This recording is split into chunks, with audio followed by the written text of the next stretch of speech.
매년 프리덤 하우스가 발표하는 세계 자유지수. 북한은 조사가 시작된 1972년부터 현재까지 자유롭지 않은 나라로 분류되며 인권 최하위국에 머물러 있습니다. 부탁하 근데 여러분께서 이런 아픔을 이해할 각오가 되어 있지 않고서는 북한 인권을 말하지 마셔야 합니다. 장담하건대 여기 어떤 분도 그런 상황에서는 피해갈 수 없습니다. 북한에서 어떤 일이 일어나고 있는 걸까요? 북한 인권을 생각해보는 시간이 마련됩니다.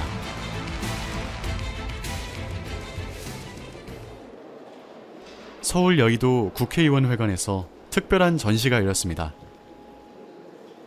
메멘토, 그들을 기억하라는 이름이 붙었는데요. 북한 인권정보센터가 주최한 사진 전시회입니다.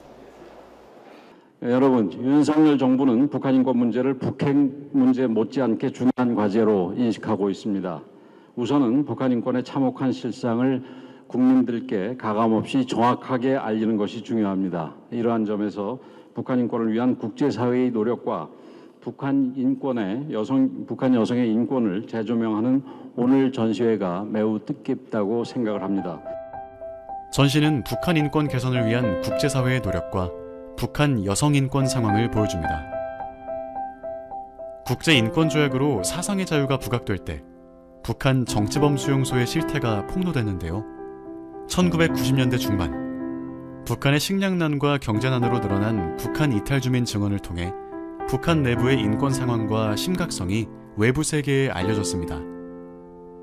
유엔 인권위원회와 유엔 총회에서도 지속적으로 북한의 인권 개선 노력을 촉구하고 있는데요. 현재 제네바에서는 유엔 인권이사회 제52차 정기회의가 열리고 있습니다. 그리고 올해는 유엔 북한인권조사위원회 COI가 설립된 지 10주년을 맞는 해이기도 합니다. 이 조사 결과로 인해 현재 북한에 있는 수많은 사람들의 권리가 극심하게 침해되고 있다는 것을 국제사회가 깨닫게 되었습니다. 안보와 비핵화 이슈에 가려진 북한의 이면을 보여주게 된 것입니다. 북한에서는 여성, 아동, 장애인의 인권이 충분히 보호받지 못하고 있습니다. 이 중 여성들은 가정에서부터 국가에 이르기까지 삶 전반에서 인권 침해를 겪습니다. 북한 주민, 우리와 한 핏줄 이어받은 같은 민족이고 북한의 여성들, 우리들이 어머니요, 누이요, 또 딸들이라고 생각한다면 더는 침묵하거나 방관할 수 없습니다. 그동안 정부는 북한 인권 상황을 정확히 파악하고 개선하기 위한 노력을 전개해왔습니다. 2005년 북한 인권법이 처음 발의되었고 11년간 논의를 거쳐 법이 제정되었으며 북한 인권기록센터에서 북한 주민의 인권 상황과 인권 증진을 위한 정보를 수집하고 기록합니다. 통일부에서는 2023 북한 인권 보고서를 발간했는데요. 정부의 첫 공개 보고서입니다. 보고서는 북한 이탈 주민의 증언을 토대로 만들어져 북한 인권 상황 실태를 볼 수 있습니다. 2019년 3월 대의원 선거에 참여하였는데 선거는 강압적으로 모든 사람이 해야 하며 무조건 찬성하는 표를 함에 넣는 방식입니다. 누구를 뽑는지 모르고 반대를 하는 사람도 없었으며 반대한다는 생각도 못합니다.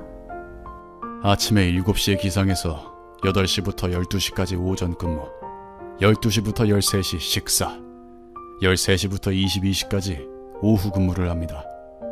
할당된 일감을 채우지 못하면 새벽 5시까지 일하는 경우도 부지기수였습니다. 이러한 인권 침해는 북한 주민 누구나 겪을 수 있는 일상적인 일이라는데 문제의 심각성이 있습니다. 북한의 주민치고는 특별한 것도 아닙니다. 가장 일반적인 겁니다. 정말 일반적인 겁니다. 그럼에도 여러분들은 충격을 받으시죠. 저보다 더한 이제 북한에서 인권 침해와 말살을 당하신 분들이 증언 아마 엄청난 더 많은 이야기들이 이제 나오실 겁니다.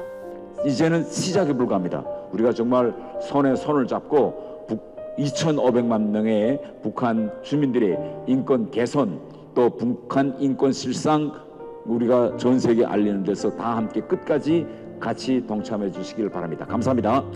북한 주민들이 최소한의 인간적인 삶을 누릴 수 있도록 우리가 북한 인권에 대해 좀 더 관심을 갖고 목소리를 높여가야 할 이유입니다.